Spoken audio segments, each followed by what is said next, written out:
بسم اللہ الرحمن الرحیم۔ شروع اللہ کے نام سے جو سب پر مہربان ہے اور بہت مہربان ہے۔ آج 17 رمضان ہے، یعنی جنگ بدر کا دن۔ جنگ بدر اسلامی تاریخ کی ایک اہم جنگ ہے، جس جنگ میں مسلمانوں کی تعداد بہت تھوڑی اور کفاروں کی 3 گنا زیادہ تھی، مگر اللہ تعالیٰ نے اپنے فرشتوں سے اس جنگ میں مسلمانوں کی مدد فرمائی اور فتح حاصل ہوئی۔ جب نبی کریم صلی اللہ علیہ وسلم ہجرت کر کے مکے سے مدینہ تشریف لائے تو مکہ کے کفار کو بہت ناگوار گزرا اور اس بات کی کوشش کرنے لگے کہ کیسے مسلمانوں سے انتقام لیا جائے۔ ایک وجہ یہ بھی تھی کہ قریش کے ایک شخص عمرو بن حضرمی مسلمانوں کے ہاتھوں مارا گیا تھا، اور اسی کا بہانہ بنا کر کفار مکہ جنگ کرنے کے لیے آمادہ تھے۔ نبی کریم صلی اللہ علیہ وسلم تک یہ خبر پہنچی کہ مکے والوں کا ایک قافلہ شام سے آ رہا ہے اور مدینے کے قریب سے گزرے گا، تو آپ صلی اللہ علیہ وسلم نے مکے والوں پر ایک قسم کا رعب قائم کرنے کے لیے مہاجرین اور انصار کی ایک جماعت کو روانہ فرمایا کہ مکہ والوں کے قافلوں کو روکے۔ یہ جماعت جنگ کے ارادے سے نہیں بھیجی گئی تھی، اسی لیے کوئی جنگ سامان نہیں رکھی گئی تھی۔ کسی طرح اس جماعت کی روانگی کا معلوم اس قافلے کو ہو گئی۔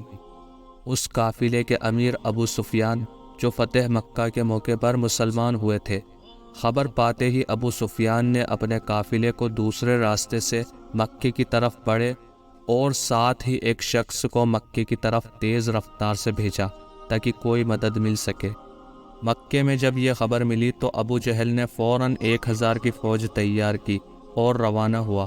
ادھر ابو سفیان دوسرے راستے سے اپنے قافلے کے ساتھ مکہ پہنچ گئے اور ابو جہل کو خبر بھیجی کہ واپس آ جائے، لیکن اپنے لشکر کے گھمنڈ اور مسلمانوں کے انتقام کی وجہ سے واپس نہ ہوا اور مدینے کی طرف بڑھتا رہا۔ جب نبی کریم صلی اللہ علیہ وسلم کو اس بات کی خبر ہوئی کہ کفار مکہ اپنے لشکر کے ساتھ مدینے کی طرف بڑھ رہا ہے، تو آپ نے انصار اور مہاجرین صحابہ رضی اللہ تعالی عنہ کے ساتھ مشورہ کیا اور رائے معلوم کی۔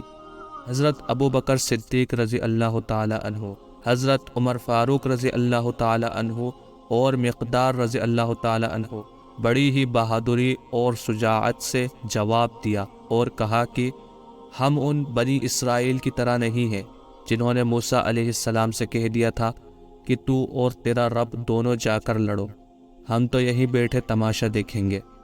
گویا کہ تمام صحابہ، انصار اور مہاجرین جنگ اور کفار سے مقابلے کے لیے تیار تھے۔ جنگ کے مسلمانوں کی تعداد کچھ روایتوں میں 313 اور کچھ روایتوں میں 310 آئی ہے۔ 2 گھوڑے، 70 اونٹ اور جنگی سامان کی تعداد بہت کم تھی۔ جماعت میں کمزور اور ضعیف بھی تھے۔ کفار مکہ کی تعداد تقریباً 1000 تھی۔ 300 گھوڑے، 700 اونٹ اور لڑائی کے پیش آنے والے سارے چیزوں سے لیس تھے۔ 17 رمضان سن 2 ہجری کا دن جب بدر کے میدان میں جنگ کا آغاز ہوا، صحابہ رضی اللہ تعالی عنہ کی جماعت بھلے ہی کم تھی، لیکن جوش اور خروش کے کفار سے کہیں زیادہ تھی۔ نبی پاک صلی اللہ علیہ وسلم نے اللہ تعالیٰ سے رو کر دعا فرمائی، الہی اگر تو نے اس چھوٹی سی جماعت کو ہلاک کر دیا تو زمین میں تیری عبادت کرنے والا کوئی نہ رہے گا۔ پھر آپ صلی اللہ علیہ وسلم نے 2 رکعت نماز پڑھی اور جھوپڑی سے مسکراتے ہوئے باہر آئے اور صحابہ رضی اللہ تعالی عنہ سے خطاب ہو کر فرمایا، کفار کی فوج کو شکست ہوگی اور وہ پیٹ پھیر کر بھاگ جائیں گے، اور آپ نے یہ حکم دیا کہ جنگ میں ابتدا نہ کرنا۔ جنگ کی شروعات کچھ اس طرح ہوئی کہ عتبہ و شیبہ اور ولید بن عتبہ نکل کر میدان میں آگے آئے اور للکار کر مسلمانوں کے طرف سے 3 شخص طلب کیے۔ ان تینوں کا مقابلہ کرنے کے لیے انصار کے 3 صحابی روانہ ہوئے، مگر عتبہ نے یہ کہہ کر لڑنے سے منع کر دیا کہ تم مدینے والے ہو، ہم تو صرف قریش جو ہجرت کر کے آئے ہیں ان لوگوں سے ہی لڑیں گے۔ عتبہ کی بات سن کر نبی کریم صلی اللہ علیہ وسلم نے حکم دیا کہ عتبہ کے مقابلے کے لیے حمزہ بن عبد المطلب رضی اللہ تعالی عنہ اور شیبہ کے مقابلے عبیدہ بن عرش رضی اللہ تعالی عنہ اور ولید کے مقابلے علی بن علی ابن ابی طالب رضی اللہ تعالی عنہ جائیں۔ چنانچہ یہ حکم سنتے ہی تینوں حضرات میدان میں نکلے۔ مقابلہ شروع ہوا۔ حضرت علی رضی اللہ تعالی عنہ نے عتبہ اور ولید دونوں باپ بیٹے کو ایک ہی وار میں قتل کر دیا۔ شیبہ کے مقابلے میں عبیدہ رضی اللہ تعالی عنہ زخمی ہوئے۔ یہ دیکھ کر حضرت علی رضی اللہ تعالی عنہ آگے بڑھ کر شیبہ کو بھی قتل کر دیا۔ اس کے بعد کفار کے باقی جماعت بھی حملہ وار ہو گئی۔ جواب میں مسلمانوں کی بھی جماعت ان پر ٹوٹ پڑی۔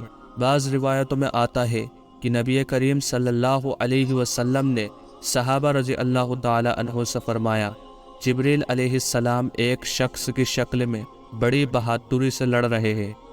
کچھ ہی دیر میں کفار کے 70 سے زیادہ لوگ قتل ہوئے، اور یہ سب دیکھ کر کفار ایک جماعت واپس بھاگ کھڑی ہوئی۔ ایک صحابی امیر بن الحمام انصاری رضی اللہ تعالی عنہ نبی کریم صلی اللہ علیہ وسلم کے پاس کھجور کھاتے ہوئے آئے اور پوچھا کہ اگر میں کفار سے لڑتا ہوا مارا جاؤں تو فوراً جنت میں چلا جاؤں گا؟ آپ صلی اللہ علیہ وسلم نے فرمایا، ہاں۔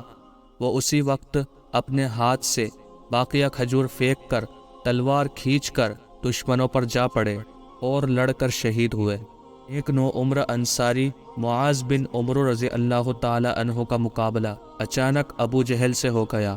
معاذ بن عمر رضی اللہ تعالی عنہ نے موقع پا کر اس کے پیر پر تلوار سے ایسا وار کیا کہ اس کا ایک پاؤں کٹ کر الگ جا گرا۔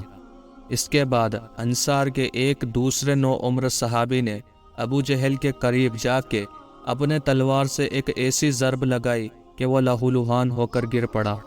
بعد میں جب مسلمانوں کو فتح حاصل ہوئی تو آپ صلی اللہ علیہ وسلم نے حکم دیا کہ ابو جہل کی لاش تلاش کرو، تو حضرت عبداللہ بن مسعود رضی اللہ تعالی عنہ نے ابو جہل کو تلاش کرتے ہوئے دیکھا کہ وہ کہیں پڑا ہے، تو اس کے سینے پر چڑھ گئے اور سر کاٹ کر نبی کریم صلی اللہ علیہ وسلم کی خدمت میں پیش کیا۔ اس جنگ بدر میں کل 14 صحابہ رضی اللہ تعالی عنہ شہید ہوئے، جن میں 6 مہاجرین اور 8 انصار تھے۔